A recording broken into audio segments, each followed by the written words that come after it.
안녕하세요. 세상을 이롭게 하는 일에 관심 많은 승무원쌤 김용숙입니다. 지금 대한민국이 탄핵 정국으로 난리가 아닙니다. 계엄에 이어서 윤석열 대통령 탄핵이 14일날 국회에서 통과할 의결될 확률이 굉장히 높아졌습니다. 이러한 소용돌이 속에 한동훈 대표가 서 있습니다. 한동훈 대표 정치 초년생입니다. 정치 경험이 없습니다. 그럼에도 불구하고 한동훈 대표 굉장히 저는 위기관리를 잘하고 있다 생각합니다. 한동훈 대표 한마디로 멋지다라고 저는 생각이 됩니다. 한동훈 대표가 이런 정치 소용돌이 속에서 과연 어떻게 이것을 헤쳐나갈까 유심히 제가 바라보고 있었습니다. 한동훈 대표 계엄령이 선포되자 가장 먼저 이것은 헌법 위법 법률이다. 이것은 헌법 위반이라고 가장 먼저 목소리를 내면서 국회로 모여서 이 탄핵을 저지하기 위해서 국회로 모여들었습니다. 그때 추경호라는 원내대표는 이 탄핵에 의결하러 들어가지 못하도록 탄핵 저지 의결을 막기 위해서 국회 원내대표실에 있으면서도 본회의장에 들어가지 않았습니다. 이러한 상황을 지켜보면서 어쨌든 탄핵은 부결이 됐습니다. 이 과정에서 한동훈 대표의 고심이 적지 않았습니다. 그 고심의 핵심은 이거였습니다. 민심과 당원 사이에서 또 광화문 태극기 그 민심에서 어떻게 처신을 해야 이 위기를 잘 넘길 수 있을까 하고 많은 고민을 했던 것 같습니다. 그래서 원칙대로라면은 탄핵이 아니죠. 계엄 선포에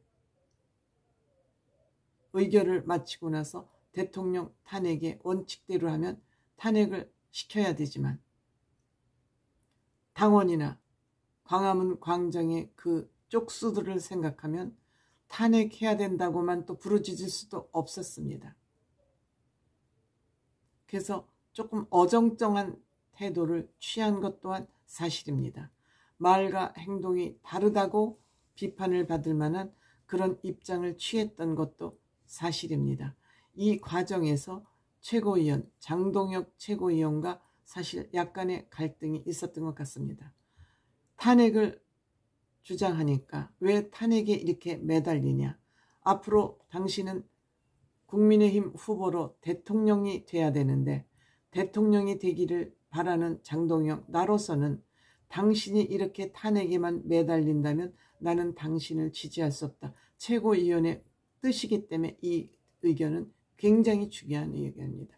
이 사람이 이탈을 하면 최고위원회가 무력화가 되면 한동훈 대표는 대표에서 물러나야 되고 비상위원회 체제로 또다시 돌입을 해야 됩니다. 이렇게 하니까 한동훈 대표가 갈팡질팡 할 수밖에 없었던 그런 순간이 있었던 것 같습니다. 그런데 한동훈 대표가 국가정보원 차장으로부터 본인을 포함한 국회의원들 체포령이 내려졌다는 것, 직접 대통령이 지시했다는 그 말을 듣는 순간 반전의 기회가 온 것입니다. 안 되겠구만. 이거는 탄핵을 찬성해야 되겠구만 하고 당 대표의 생각이 바뀐 겁니다. 그 바뀌게 된 동기는 또 있습니다. 탄핵을 부결시키고 나서 국민들의 민심이 들끓듯이 들불처럼 전국으로 퍼졌습니다. 촛불 집회가 들불처럼 지금도 전국에서 들고 일어나고 있습니다. 이렇게 되자 탄핵에 본회의에 들어가지 않았던 국회의원들 각 지역구 사무실에는 갖은 테러 현상이 일어나기도 했습니다.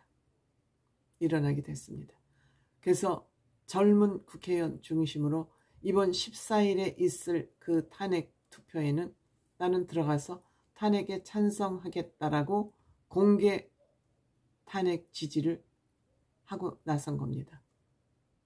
지금까지 7명이 공개적으로 나는 탄핵에 찬성표를 던지겠다라고 미리 얘기하고 있습니다. 그 마지노선은 8명입니다. 그런데 이 탄핵을 하겠다고 공개적으로 발표하지 않은 의원들 중에서도 상당수가 이건 비밀투표입니다. 비밀투표이기 때문에 투표장에 들어가서 가부 중 어떤 투표를 할지 모릅니다. 이번에는 윤석열 대통령이 탄핵이 되는 것이 확실시되고 있습니다. 아직 마음을 정하지 못한 권영진 의원, 김대식 의원, 김상원 의원, 김서 의원, 김태호 의원, 배현진, 우재준, 유영원, 정성국 등 4명 아직 정하지 않았다 그러는데 배현진도 당연히 탄핵 찬성입니다. 아직 공개 발언만 하지 않고 있을 뿐입니다. 반대하는 사람은 한동훈 대표 측근 중에서는 고동진, 삼성전자 사장이었던 고동진과 박정훈 조선일보 기자 반대를 하고 있습니다. 이것은 또 한동훈 대표하고는 뜻을 달리하고 있는 것이죠. 이렇게 한동훈 측이라 해서 무조건 몰려가듯이 하는 것보다는 이렇게 반대 의견자가 있는 것도 저는 괜찮다고 생각합니다. 그런데 국민의힘 원내대표 선출을 앞두고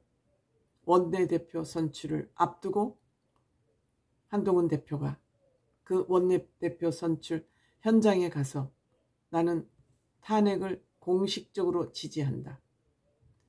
당론으로 정한 것은 예전에 당론으로 부결 당론을 했지만 나는 탄핵을 지지한다라고 공식적으로 공개 발언을 했습니다.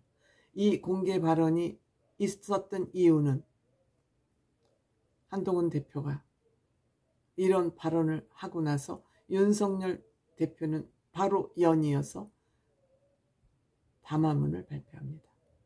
5일 만에 담화문 발표로 국민들에게 얼굴을 보인 겁니다. 물론 이것은 녹화 방송이었습니다. 이렇게 되자 한동훈 대표는 또 의원총회 바로 가서 대통령 담화를 듣고 보니 본인이 내란죄를 일으켰다는 자백을 하는 것 같은 그런 얘기를 했다. 바로 또 받아칩니다. 며칠입니까? 12일 오전이 마치 숨가쁘게 내란에 대처하는 그러한 상황이 벌어진 것입니다. 이렇게 하면서 이제 한동훈 대표와 윤석열 대통령은 그전에도 건널 수 없는 강을 건넜습니다만 윤석열 대표에 대항해서 순발력 있게 위기 대처하는 그런 모습을 보면서 한동훈 대표 참 멋지다.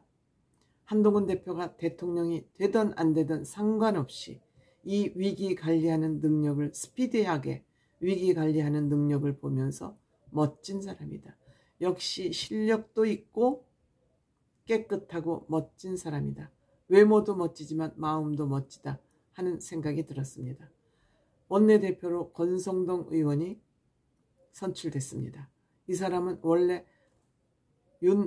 윤핵관의 핵심 중에 핵심이었습니다. 근데 윤핵관으로부터 멀어져서 멀윤이라고 불립니다. 잘 됐습니다. 이 사람이 선출되는 걸 보면서 저는 희망이 없다 생각을 했는데 차라리 잘 됐다는 생각이 듭니다. 이 국민의힘의 위기 극복을 위해서 마음도 넉넉하고 설득력 있는 주변으로부터 리더십을 인정받고 있는 권성동 의원이 당대표가 됨으로써 한동훈 대표와 많은 의견을 나누면서 국민의힘을 잘 추스려 갈 것으로 생각이 됩니다. 위기 극복 경험이 없음에도 불구하고 잘하고 있습니다. 한동훈 대표 늘 하는 얘기가 국민의 뜻을 따르겠다라고 얘기하고 있습니다. 다수의 국민 의견에 따르겠다. 다수 국민의 의견이 뭡니까? 탄핵입니다. 잠깐 탄핵에 대해서 멈칫했던 것은 아마도 장동혁 최고위원의 이러한 탄핵을 찬성하는 것에 대한 태클을 받으면서 멈칫했던 것인데 12일 날 정말 결정적으로 윤석열 대통령이 대국민 담화문을 하면서 이제는 더 이상 고민할 것도 없다. 윤석열 대통령이 이렇게 본인이 내란죄를 자백함으로써 이제는 원칙을 가지고 앞으로 나갈 수밖에 없다. 이런 것을 천명을 한 것 같습니다. 이 윤석열 대통령은 아무리 본인이 아니라고 변명을 해도 이거는 법적으로 어느 한 구석도 명분이 있는 곳이 없다라고 한동훈 대표는 확실하게 본인이 갈 길을 정한 것 같습니다. 멋져요.